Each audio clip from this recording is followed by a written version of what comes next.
بسم اللہ الرحمن الرحیم۔ السلام علیکم ناظرین، میں عاصمہ شرازی، پروگرام ہے فیصلہ آپ کا۔ ایک طرف اس وقت پاکستان کی معیشت کے حالات جو ہیں وہ کافی برے ہیں، اور اگر یہ کہا جائے کہ ایک تاریکی سی ہے جو کہ پاکستان کی معیشت کے اوپر چھا رہی ہے، اور آج اس کا ایک اظہار جو ہے وہ یہ ہوا ہے کہ 3% جو ہے وہ شرح سود بڑھا دی گئی ہے، 20% تک یہ شرح سود اب چلی گئی ہے، جس کے اوپر ظاہر ہے کہ اب معیشت اور زیادہ سلو ہوگی۔ لیکن کہا یہ جا رہا ہے کہ مہنگائی کو کنٹرول کرنے کے لیے، افراط زر کو کنٹرول کرنے کے لیے شرح سود کا بڑھانا جو تھا وہ ضروری تھا۔ اس پہلے بھی اسی طرح سے بڑھانے کے بارے میں ہوتا رہا، اور تمام جو شرح سود کی پہلے بھی جو مانیٹری پالیسی تھی وہ تبدیل کی جاتی رہی، لیکن اس سے مہنگائی میں کوئی کمی نہیں ہوئی۔ یہ بھی بتا دیں آپ کو کہ آج پاکستان کے اندر ریکارڈ مہنگائی ہے، 35% سے اوپر اس وقت مہنگائی جو ہے وہ جا چکی ہے، افراط زر بڑھ چکی ہے، اور پاکستان کے عوام جو ہیں وہ لٹرلی وہ بلبلا اٹھے ہیں۔ آج ہی جو ہے وہ بجلی کی قیمتوں کے اندر مزید تقریباً 4 روپے جو ہے وہ اضافہ کر دیا گیا ہے، اور اسی طرح سے ابھی پیٹرول کی قیمت میں 5 روپے کمی کی گئی، لیکن اس کو بھی ایک اونٹ کے منہ میں زیرہ کے مطابق جو ہے مترادف جو ہے وہ سمجھا جا رہا ہے۔ تو ایک طرف تو پاکستان کی معیشت ہے جو کہ انتہائی بحران کا شکار ہے، گو کہ ڈار صاحب کہہ رہے ہیں کہ کچھ پیسے آئے ہیں اور $1 ارب تقریباً پاکستان نے ریسیو کیے ہیں۔ چائنا یہ کہہ رہا ہے کہ چیزیں پاکستان کے لیے بہتر ہو سکتی ہیں، اور تمام لوگوں کو کہا ہے کہ مدد بھی کریں، تمام ممالک کو کہا ہے کہ مدد کریں، لیکن اس کے باوجود یہ جو صورتحال ہے یہ کس طرح سے قابو میں آئے گی؟ کیا معاملات ہوں گے؟ کیا پاکستان دیوالیہ پن کی طرف بڑھ رہا ہے، ڈیفالٹ ہونے کے قریب ہے؟ یہ وہ ساری ریومرز ہیں جو کہ آج دن بھر جو ہے وہ میڈیا پہ، سوشل میڈیا کے اوپر چھائی رہی ہیں، اور خبریں اس کے اوپر جو ہے وہ ہو رہی ہیں، سرکولیٹ ہو رہی ہیں۔ وزیر خزانہ کا یہ بھی کہنا ہے کہ یہ سب افواہیں ہیں، اور پاکستان کے ڈیفالٹ ہونے کی افواہیں قطعی طور پر درست نہیں ہیں، لیکن ظاہر ہے کہ اب یہ خبریں جو ہے وہ چل چکی ہیں۔ پاکستان کو جو IMF ہے اس کے ساتھ پاکستان کی ڈیل ہونا بہت ضروری ہے۔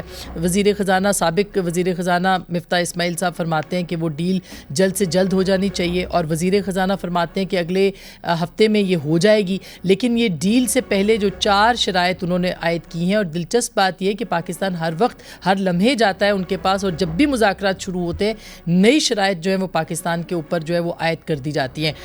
کہ بجلی کی قیمت کا تھا یہ تو ہو گیا، اسی طرح سے اسٹاف لیول معاہدے کی جو شرح سود کا معاملہ تھا وہ بھی آج طے کر دیا گیا۔ IMF ایکسچینج ریٹ کو افغان بارڈر ریٹ سے منسلک کرنے کا مطالبہ بھی ہے، اور یہ کافی حیران کن مطالبہ ہے۔ اسی طرح سے بیرونی فائنینسنگ پر بھی IMF کی تحریری یقین دہانی جو ہے وہ مطالبہ تحریری طور پر وہ مانگ کر رہا ہے کہ بیرونی جو فائنینسنگ ہے آپ کی اس کے اوپر آپ ہمیں لکھ کر دیں۔ تو اب صورتحال کہاں جائے گی؟ ایسی صورت میں الیکشنز کی بات ہو رہی ہے، کل سپریم کورٹ کا ڈیسیژن ہے جس کو کہ حکومت کہتی ہے کہ یہ تقریباً 4-3 کا ڈیسیژن ہے، انہوں نے بینچ کو ہی تبدیل کرنے کی کوشش کی ہے، اس کے اوپر کافی تنقید ہو رہی ہے، اور وہ تسلیم کرنے کو تیار نہیں ہے۔ الیکشن کمیشن آج جو ہے وہ اپنی مشاورت کا آغاز کر چکا ہے، وہ کہتے ہیں کہ انتخابات کے لیے وزارت داخلہ کو، وزارت خزانہ کو خط لکھیں گے، وزارت خزانہ کو پیسے دینے ہیں، وہ دیں گے کہ نہیں دیں گے، وزارت داخلہ ان کو نفری دے گی کہ نہیں دے گی، عدلیہ ان کی معاونت کرے گی جو کہ پہلے انکار کر چکی ہے، اور فوج بھی کیا معاونت کرے گی جو کہ مدد کرنے کو انکار کر چکی ہے۔ انتخابات 90 دن میں ہو پائیں گے؟ نہیں ہو پائیں گے، اور اگر نہیں ہوں گے تو کیا ہوگا؟ کیا توہین عدالت بھی لگ سکتی ہے؟ اور پاکستان کی مجموعی جو معاشی اور سیاسی صورتحال ہے، اور یہ عدالتی بحران بھی اس کو کہا جا سکتا ہے کیونکہ خود بینچ تقسیم ہے اور عدلیہ کے اندر بھی تقسیم ہے، یہ کہاں پاکستان کو لے جائے گا؟ آج اسی نقطے پہ بات کریں گے۔ پروگرام کے پہلے حصے میں میرے ساتھ موجود ہیں چودھری اعتزاز احسن صاحب، کسی تعارف کے محتاج نہیں ہیں، پاکستان کے معروف قانون دان اور ماہر آئین ہیں۔ بہت بہت شکریہ سر آپ کی تشریف آوری کا۔ میں آپ سے یہی جاننا چاہ رہی ہوں کہ پہلے تو یہ بتائیے کہ تنازع ختم نہیں ہوتا، دوسرا تنازع شروع ہوتا ہے، الیکشن 90 دن میں ہونے چاہیے نہیں ہونے چاہیے، اس کے اوپر بھی اب آپ نے کل دیکھ لیا کہ فیصلہ آ چکا ہے، لیکن پہلے بینچ پہ اعتراض کیا جا رہا ہے۔ حکومت کہہ رہی ہے کہ یہ 4-3 کا فیصلہ ہے، اور یعنی کہ 7 کا بینچ ہے، جبکہ جو اپوزیشن ہے یعنی تحریک انصاف وہ کہہ رہی ہے کہ نہیں یہ 3-2 کا فیصلہ ہے۔ تو آپ کو کل ہم سن رہے تھے، آپ تو بڑے کلیئرٹی کے ساتھ کہہ رہے ہیں کہ نہیں یہ 3-2 کا ہی فیصلہ ہے۔ آسما مجھے ایک بتاؤ، کوئی ایک آدمی بھی اس کورٹ روم میں 2-3 دن جو چلتا رہا ہے کیس، کوئی ایک آدمی بھی اس کورٹ روم میں سے نکلا ہے جس نے کہا کہ وہاں 7 جج بیٹھے ہوئے تھے؟ کوئی آپ کو ایک بھی ملا ہے؟ کوئی رپورٹر ملا ہے؟ کوئی کیمرہ مین ملا ہے؟ کوئی صحافی ملا ہے جس نے باہر نکل کے کہا ہو کہ 7 جج بیٹھے ہوئے تھے؟ ظاہر ہے وہاں 5 بیٹھے ہوئے تھے جج، کوئی 7 جج نہیں تھے. یہ روحیں ان کی نہیں بیٹھی ہوئی تھی باہر سے. اب یہ 5 جج کا بینچ جو اقلیتی فیصلہ ہے وہ بھی فٹ نوٹ میں تسلیم کرتے ہیں منصور علی شاہ صاحب کہ بینچ واز ریکانسٹیٹیوٹڈ 9 سے یہ ریکانسٹیٹیوٹ ہوا. اب وہ ریکانسٹیٹیوٹ ہو گیا تو ایک نیا بینچ ہے، اس نے وہ بحث سنی. اچھا جب فیصلہ لکھایا، یہ دونوں جو جنہوں نے اختلاف کیا اس سے فیصلے سے، دونوں جج بیٹھے ہوئے ہیں اور وہ چیف جسٹس نے وہاں اناؤنس کیا، پہلا سینٹنس ہی پڑھا کہ by a majority of 3 against 2، اور ان دونوں کے نام آگے دیے جو 2 تھے. our decision is this. جی اب وہاں آبجیکٹ نہیں کیا کہ 7 تھے بھائی چیف صاحب، بندے تو 7 تھے. اب 7 کس طرح کاؤنٹ کیے جا سکتے کہ آپ اٹھ کے چلے گئے. اگر اس کو آپ اصول بنا لیں تو پھر تو پراکسی ججمنٹس ہو سکا کریں گی سپریم کورٹ میں کہ میں ایک اپنے فاضل جج دوست کو کہوں گا میں بینچ پہ نہیں ہوں، میں اس وقت نکل آیا ہوں، بینچ کو چھوڑ کے آ گیا ہوں، پر میرا ووٹ ادھر ڈال دینا بشک، اگر تمہیں ضرورت ہو، اکثریت نہ ہوتی رہے تو ہم دونوں کا ووٹ ادھر ڈال دینا. بھئی آپ کا کہاں سے ووٹ ہے اس میں؟ یہ کوئی پراکسی. تو سر یہ پاناما میں ہو چکا ہے نا، یہ اعتراض یہ کیا جا رہا ہے گورنمنٹ کی طرف سے کہ پاناما کے کیس میں یہ آلریڈی ہوا ہے. پاناما کے کیس میں بالکل یہ نہیں ہوا، ہرگز یہ نہیں ہوا. اور پاناما کے کیس کو سب سے زیادہ جو مسخ کر کے پیش کیا جاتا ہے وہ بھی عجب بات ہے. وہ پاناما سے چلے اور اقامہ نکل آیا، اقامہ میں آ رکے. اقامہ ہی تو جرم تھا. آپ مجھے بتائیں کہ کیا اقامہ ایک سرٹیفکیٹ ہے کہ یہ ہمارے ہاں کام کرتے ہیں، ملازمت کرتے ہیں؟ یہ کمپنی کی طرف سے سرٹیفکیٹ دیا جاتا ہے یو اے ای والوں کو یا سعودیہ والوں کو. یہ کبھی برداشت ہو سکتا ہے؟ یہ ڈیوائیڈڈ لائلٹیز اس طرح. اب یہ اسی طرح کی ایک بڑی چیز کر رہے ہیں کہ 2 جج جو بیٹھے ہوئے نہیں ہیں، جو چھوڑ گئے، جنہوں نے بحث سنی نہیں ہے، 5 جج بیٹھے ہوئے ہیں، وہ فیصلہ کر رہے ہیں اور ان کو 7 بنا رہے ہیں. یہ 5 کو 7 کس طرح بنا سکتے ہیں؟ سپریم کورٹ سے نکلتے ہی انہوں نے کہہ دیا یہ 7 ممبر بینچ ہے. اچھا. اور وہ لکھا بھی فٹ نوٹ میں کچھ اس طرح کوشش کی گئی کہ 7 ممبر کا ابہام بن جائے. ایسا ہی ہے. اب نکلتے ہی جو کہہ رہے ہیں وہ تو بہت لوگوں کو شک پڑتا ہے کہ جس طرح وہ جو حملہ آور تھا وزیر آباد میں، وہ ایک دم 20 منٹ میں طوطے کی طرح بول رہا تھا. اب یہ چیزیں خدا کے واسطے پاکستان پہ نہ کریں. 5 جج ہوتے ہیں، اس میں 2 اور 3 کے ڈویژن ہو گئی. بالکل چوہے صاحب یہ بات درست ہے آپ کی، یہ بات درست ہے. لیکن سر بینچ کے اوپر بھی تو اعتراض آ رہا ہے کہ من پسند، یعنی ایک اعتراض جج صاحب پہ، چیف جسٹس صاحب پہ آ رہا ہے کہ اپنی مرضی کے وہ جج جو ہے وہ لگاتے ہیں، اور بینچ کے اوپر بار اعتراض کر رہی ہے. پھر خود بینچ ڈیوائیڈڈ ہے، پھر خود عدلیہ ڈیوائیڈڈ ہے، تو وہاں پہ بھی تو ایک سوال اٹھ رہا ہے.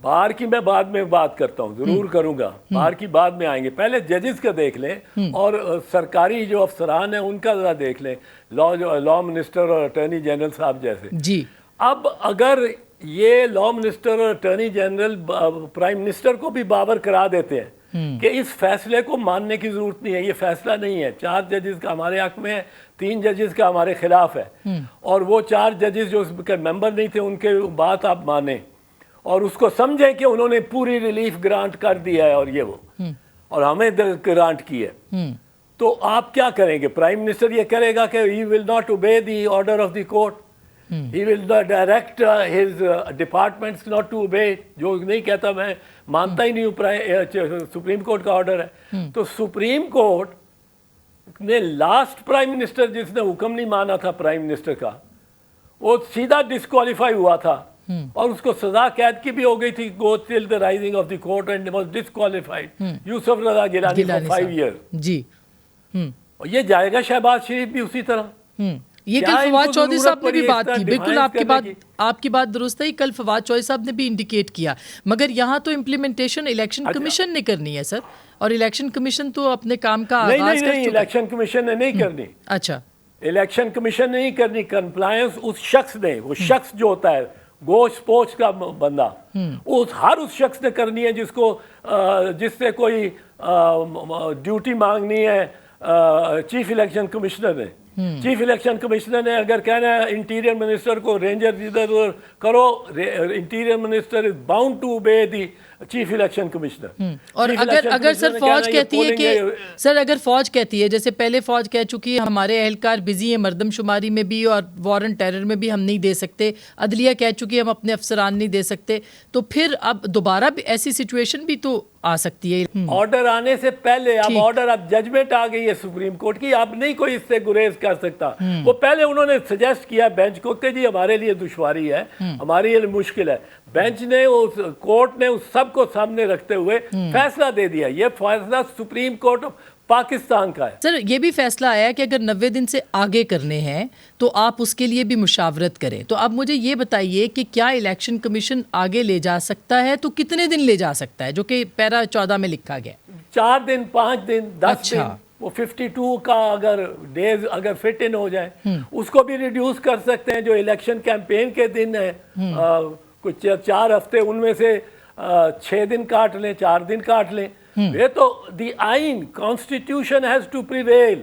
Everybody has taken an oath to the constitution. جیسا اب قاضی فائز عیسیٰ کے اوپر آئیے, ان کو کیوں شامل نہیں کیا جاتا؟ مطلب وہ سینئر موسٹ جج ہیں, ان کو کیسز میں بینچز میں نہیں بیٹھے. یہ جی اکثر آپ دیکھ لیں جتنے لارجر بینچز بنے, اگر چیف جسٹس ہیڈ کر رہے ہیں تو سینئر پیونی جج نہیں کر رہا, نہیں تو سینئر پیونی جج ہیڈ کر رہا ہے تو چیف جسٹس نہیں بیٹھے ہوئے. تو یہ ایک پریکٹس رہی ہے. اور فل کورٹ کے سر آئین کی انٹرپریٹیشن میں بہتر ہو کہ اگر سینئر لوگ آ جائیں, آئین کی تشریح کا معاملہ ہے تو اچھا ہوتا کہ اگر وہ بھی آ جاتے. میں سر ہاں جی یہ آپ کا آدرش ہے نا, یہ قانون تو نہیں ہے, آئین تو نہیں ہے. قانون اور آئین تو یہ کہتا ہے کہ چیف جسٹس کا اختیار ہے وہ بینچ جو بنائے. اور یہ اس پہ 2 جج صاحبان, مجھے ڈر ہے, خوف ہے, ان کے خلاف کوئی ریفرنس فائل کر دے گا جو بینچ میں موجود نہیں تھے اور اس میں گنتی کرانا چاہتے ہیں, سپریم کورٹ کی ججمنٹ کو ریورس کرانا چاہتے ہیں. یہ تو کوئی ان کے خلاف اور منصور علی شاہ صاحب کو بھی اس میں اگر انہوں نے ڈال دیا, اور مندو کھیل صاحب کو بھی, تو 4 ججز ہیں, 4 تو بڑے اچھے جج ہیں, 3 کو تو میں ذاتی طور پہ جانتا ہوں. پر یہ ان کے خلاف ان کو یہ چاہیے یہ ڈسوسیٹ کریں. تو وہ جو سر وہ مظاہر علی اکبر صاحب کے خلاف بھی ایک گیا ہوا ہے ریفرنس, مظاہر علی اکبر صاحب کے خلاف. ہاں نہیں پڑھا ہے, اس کا فیصلہ ہونا چاہیے, ان کا بالکل فیصلہ ہونا چاہیے. وہ ریفرنس بالکل اس کا جو ریفرنس آ گیا ہے, اگر کوئی ان کے خلاف بھی آ گیا تو میں کیا کہوں گا کہ اس کا فیصلہ نہیں ہونا چاہیے. اس کا قانون کے مطابق, آئین کے مطابق فیصلہ ہوگا.